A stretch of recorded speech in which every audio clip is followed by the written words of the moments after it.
Bueno, continuamos con nuestro club de lectura. Estamos aquí en Grandes Biografías y estamos con el pintor Rembrandt.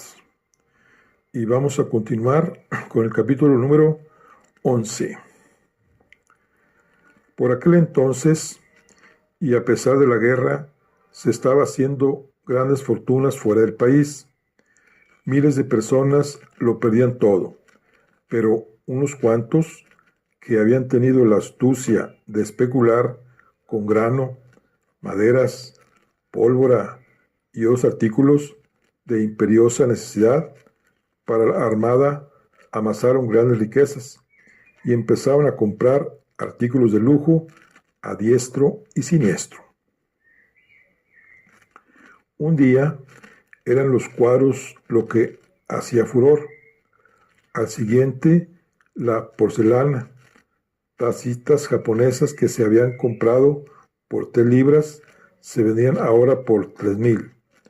De la noche a la mañana, los relojeros de Nuremberg amasaron fortunas vendiendo aquellos extraordinarios cronómetros que contaban minutos y segundos. Y en cuanto los nuevos ricos oyeron hablar de un pintor que vivía en el barrio judío y cuya casa era un auténtico museo de toda suerte de objetos coleccionables, empezaron a acudir a la casa de la Brestraat.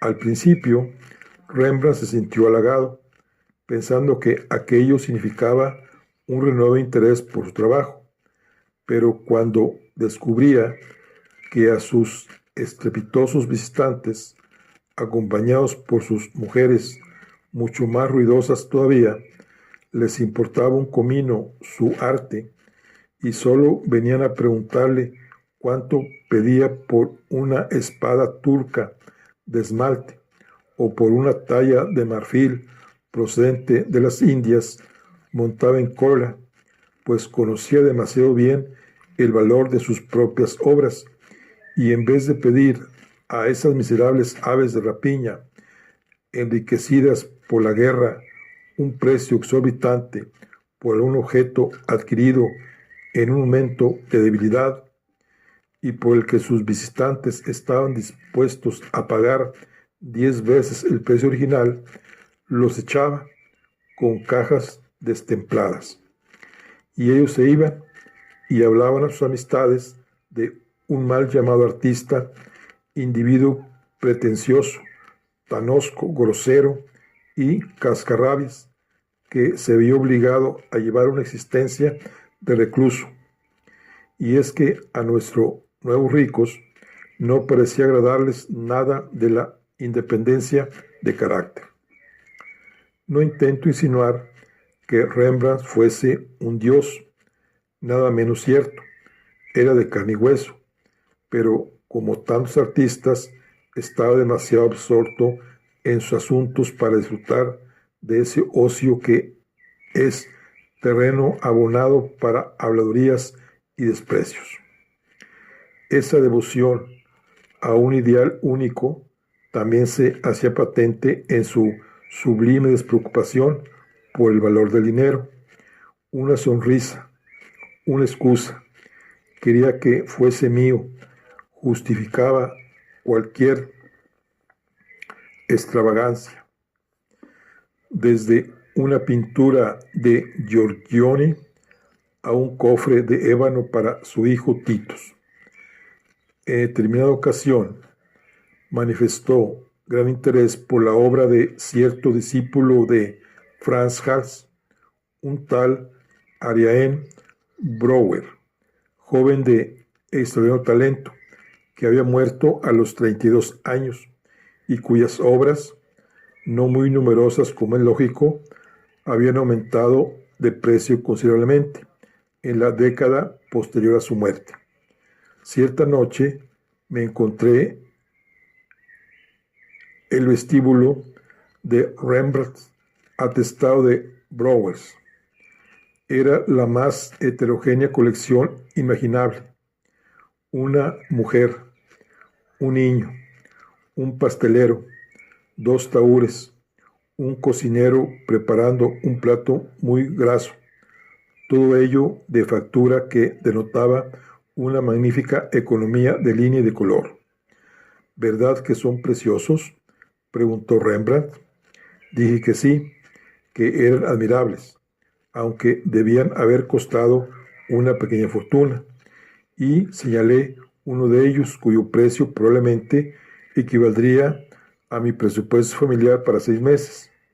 A renglón seguido, le felicité, diciéndole que me alegraba de que últimamente le hubiese ido tan bien. Bien, Dios santo, exclamó, llevo 2 años sin vender un solo cuadro. Entonces, vuestro asunto de las Indias debe de haber resultado muy provechoso, dije, pues no ignoraba que Rembrandt había especulado con acciones de cierta compañía de Indias relativamente dudosas. ¿Queréis decir esos 3 barcos?, preguntó. ¿Habéis oído hablar de ellos? ¿Y que no? Pues nada, prosiguió. Hubo dificultades con la tripulación y no sé qué del escorbuto. Solo llegaron hasta el cabo. Me temo que ese dinero está perdido. Pero supongo que os pedirían dinero constante por esos browes. Así ha sido. Lo pedí prestado. ¿Verdad que son una maravilla? Entonces me llevó al cuarto lateral, encendió el fuego, me trajo una jarra de cerveza y dedicó por lo menos 2 horas a explicarme su idea de la utilidad del dinero y de los deberes del artista para consigo mismo. Sois hombre discreto, comenzó, y en vez de decirme por las buenas que no comprase cuadros, cascos y cosas por el estilo, me habéis animado a comprar libros y a leer.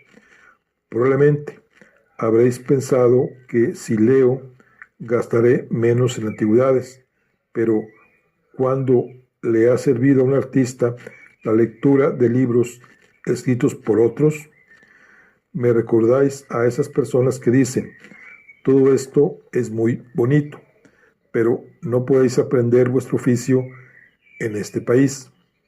En el norte somos unos bárbaros en materia de arte. En el sur, Italia es el país que os conviene. Y recitan largas listas de artistas que van a Roma, Florencia y Venecia para aprender a pintar. Pintar es solo ver, prosiguió, ver algo que impresiona y pintarlo, dibujarlo o esculpirlo en una pieza de mármol como hacían los griegos. Un buen artista puede sentirse más inspirado ante un buey colgado en la tienda de un carnicero de aldea que uno malo ante media docena de hermosas inglesas en el pueblo donde nació el mismísimo Rafael. Los italianos pueden emocionarse ante los temas que brinda su país. El concepto de inspiración es más propio de teólogos y de artistas aficionados. Como nosotros en Holanda, debemos emocionarnos ante los temas que nos son familiares y no ante cosas que están a miles de leguas de aquí. Ni siquiera una persona tan preclara como su señoría Constantin Huygens, amigo mío de siempre, podría comprenderlo así. Me reprendió por desdeñar la oportunidad de ir a Italia y me describió los magníficos paisajes que había visto en su viaje a Venecia. Pero esos paisajes solo se dan en una región donde el sol es una esfera radiante de fuego áureo y no la manchita grasienta que deja en el cristal de una ventana la nariz de cualquier chico fisgón como en nuestro pantanoso país. Yo le contesté que un aguacero visto y sentido por quien sabe ver y sentir aguaceros tan intensamente como algunos italianos son capaces de sentir y ver puestas de sol era tan buen tema pictórico como su amadísimo Foro a la luz de la luna. Y una docena de años más tarde, en el 43, si no recuerdo mal, le envié una copia de un aguafuerte mío donde se ven 3 árboles con la borrasca al fondo. Y le escribí lo siguiente: Señoría, ¿recordáis una conversación que sostuvimos cuando yo tenía 25 años? ¿Querráis tener la bondad de aceptar este humilde aguafuerte como una muestra de mi profundo agradecimiento y decirme si tenía razón al afirmar que un temporal puede ser tan interesante como una puesta de sol? Y me respondió con su habitual cortesía que está empezando a comprender. En el año 50 vino a pasar en Ámsterdam unos días y mostrándole aquel cuadro del molino, vendido posiblemente en Inglaterra, le pregunté: Señoría, ¿no es este molino tan bueno en su estilo como la casita que pintó Giorgiano al fondo de su Concert Champet, un cuadro que está en París, pero del que he visto excelentes copias? Estuvo contemplando un largo rato. Por fin me dijo que sí, que después de todo quizá tuviese razón. Y entonces, cambiando bruscamente el tema de conversación, me preguntó: ¿queréis decirme una cosa que siempre me ha tenido perplejo? ¿Qué os proponéis hacer? Se lo expliqué lo mejor que pude y voy a intentar explicárselo a vos. Todo empezó un día hace mucho tiempo, un día en que estaba trabajando en el molino de mi padre. En aquella ocasión, nadie me animaba a ser artista. Mis deudas mis deudos eran gente sencilla y muy piadosa. Y cuando por primera vez les dije que quería ser un gran pintor como Lucas van Leyden, que era el pintor hombre de quien yo había visto un cuadro, menearon la cabeza y dijeron que no. Lo que querían era que fuese buen cristiano y me devolvieron con bien en el mundo. Yo era al parecer mucho más listo que mis hermanos, y como uno de ellos podía acceder a mi padre en el molino y los otros aprender un oficio, yo tenía que licenciarme de forma que mis padres pudiesen presentarme con orgullo. Este es nuestro hijo, el doctor en Derecho, con que fui a la universidad, y ahí me entregaron un papel por el que se me notificaba muy solemnemente que Rembrandt, Hernanius Leidienus o algo por el estilo era ya a los 14 años, y hay que ver lo que significaba aquello, un stud lit, cualquiera sabe lo que quiere decir, debidamente matriculado en la gloriosa Universidad de Leiden, pero no sirvió de nada. Al cabo de un año regresé a casa. Me importaban los libros tan poco como ahora, por lo que acudí a Jacob Isaacs van Swanesburg, un artista famoso en nuestra ciudad.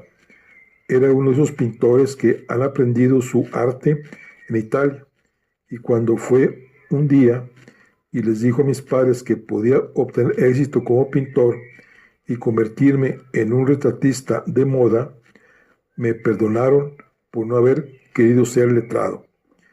Y como lo que cobraba Schwanenburg era menor de lo que costaba la matrícula en la universidad, acordaron dejarme a mi arte, a mi aire, que fuera por la vida según mis propias disposiciones. Pero antes de que todo esto ocurriese, solo podía dibujar a escondidas, y todas las tardes, después de la escuela, mi hermano Cornelius y yo solíamos acudir al molino a ayudar a nuestro padre en su trabajo. ¿Habéis visto alguna vez un molino en un día de sol? No, pues no sabéis lo que os habéis perdido. Las ventanas de un molino son muy pequeñas, por lo general, pero cuando brilla el sol intensamente, sobre todo en primavera, y cuando el aire ha sido purificado por 3 semanas de lluvia o viento, todo el interior del molino se ve inundado por una luz brillante, singular, una luz fantástica, como no he visto otra semejante. No he viajado mucho, pero sospecho que esa luz solo puede darse en esta tarta flotante que es nuestra tierra, donde el sol y la niebla juegan tan estrechamente con la luz. Era precisamente un día de abril y nos habían encargado a Cornelius y a mí contar unos sacos tirados en el suelo del primer piso, llevarlos al segundo, donde se estaba moliendo el grano, y amontonarlos ordenadamente en un rincón. Así lo hicimos.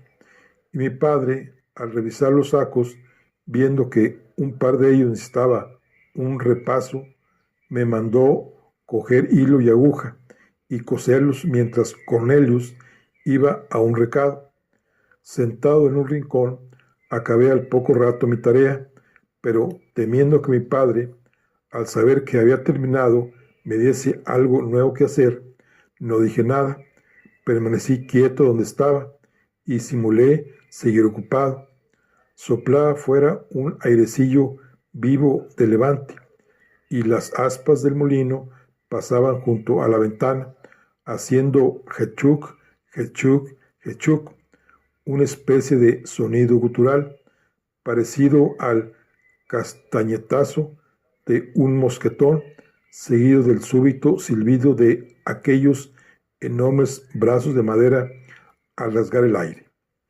Y cada vez que las aspas pasaban por delante de la ventana, la luz se eclipsaba durante una brevísima fracción de segundo, solo un instante, y sin embargo perceptible, pues cada vez que esto ocurría, la habitación se quedaba completamente a oscuras. Probablemente recordaréis que cuando éramos jóvenes, tal vez a consecuencia del asedio o del crecido número de muertos, nuestras casas y nuestras bodegas estaban llenas de ratas, y había gente que se ganaba la vida cazando ratas.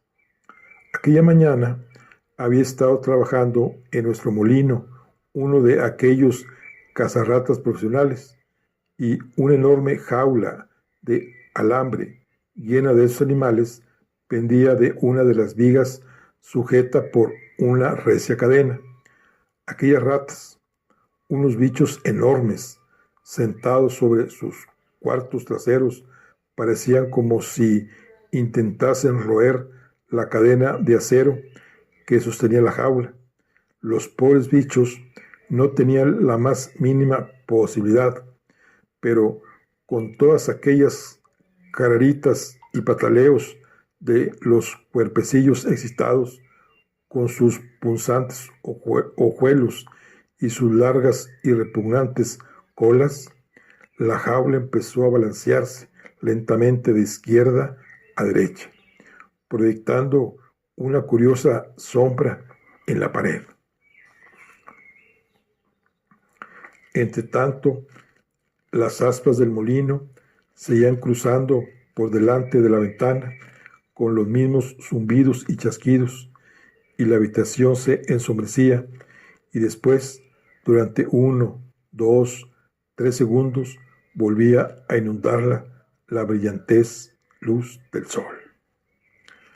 Había contemplado este fenómeno cientos de veces, pero nunca me había parecido digno de mención. Comprendí de pronto que aquella jaula no estaba suspendida sencillamente en la luz o en el aire, como siempre había dado por supuesto, sino que era un objeto rodeado por muchas modalidades de aire, todas de diferente textura.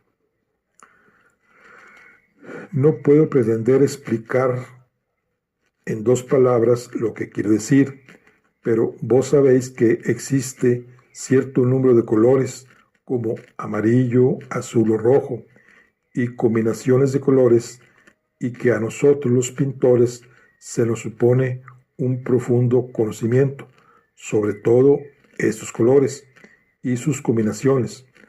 Contamos historias con manchas de color, al igual que otros lo hacen con palabras.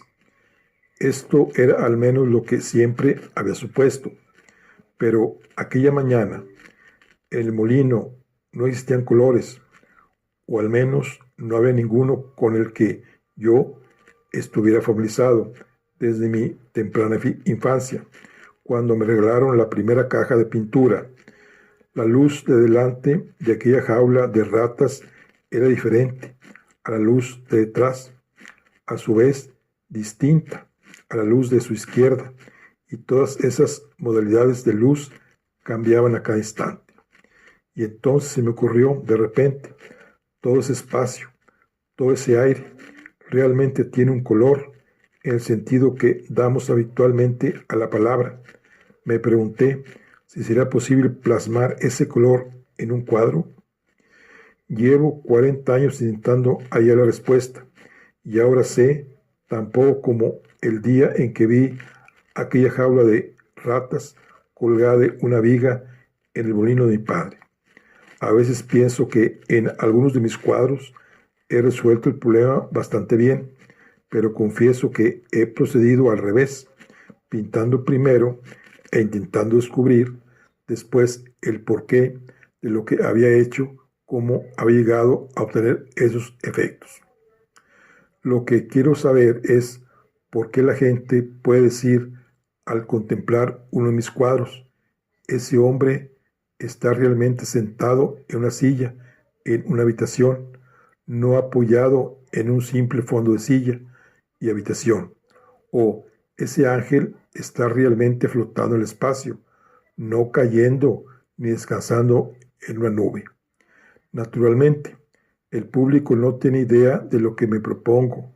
Quizá dentro de 400 años, si alguno de mis cuadros sobrevive, se dirá, ese pintor llamado Van Ryn sabía al menos a dónde iba, pero mis vecinos dicen despreciativamente, ese tipo es un simple aficionado, no pinta las cosas como la vemos nosotros. Que el cielo no permita nunca que vea las cosas como ellos las ven. Todo el mundo puede aprender a pintar las cosas que existen, pero pintar lo que uno sospecha, mientras no se puede probar positivamente que existe, eso, mi querido doctor, un empeño así es lo que hace la vida interesante. Y eso es lo que asusta a la gente. Ahora volvamos a la habitación de atrás. ¿Para jugar al ajedrez?, pregunté. No, basta de ajedrez. La vida es demasiado breve, al menos para mí. Pero si me acompañás, os voy a enseñar una cosa. Recordaréis aquel aguafuerte que hice de un licenciado en su estudio va para un par de años. No me acaba de gustar. Lo he trabajado a punta seca desde entonces y ahora por fin creo que ha quedado bien. Voy a enseñárselo y entonces comprenderéis cómo se pueden conseguir también en blanco y negro diferentes clases de luz que se funden entre sí, como el vino al verterse en un vaso de agua. Hablando de vasos, Hendrik nos va a preparar un caso de bishops, pero por favor no me volváis a reprender si sigo comprando pinturas. Siempre hay una posibilidad de que me enseñen algo nuevo. Voy a cumplir los 50. Más de 2/3 de mi vida han transcurrido ya y queda tanto por hacer. Regresamos a la habitación de atrás. Rembrandt encendió 2 velas y cogió la plancha del licenciado. Titus estaba profundamente dormido en una de las 2 camas empotradas y Hendrik fue a buscar el vino y las especias para preparar nuestra bebida. El caso estaba en el suelo, frente al fuego. Se agachó a recogerlo, en el preciso instante en que miraba yo en esa dirección, y de pronto mi mirada profesional captó un inconfundible hecho profesional. Estaba embarazada y en estado bastante avanzado de gestación. También este era un problema referente al espacio, pero Rembrandt parecía haberlo desestimado. Bueno, aquí concluimos lo que es la charla del día de hoy. Estamos en el club de lectura con grandes biografías. En este caso estamos con Rembrandt. Aquí concluimos lo que es el capítulo número 11. Nos vemos en la siguiente. Hasta luego.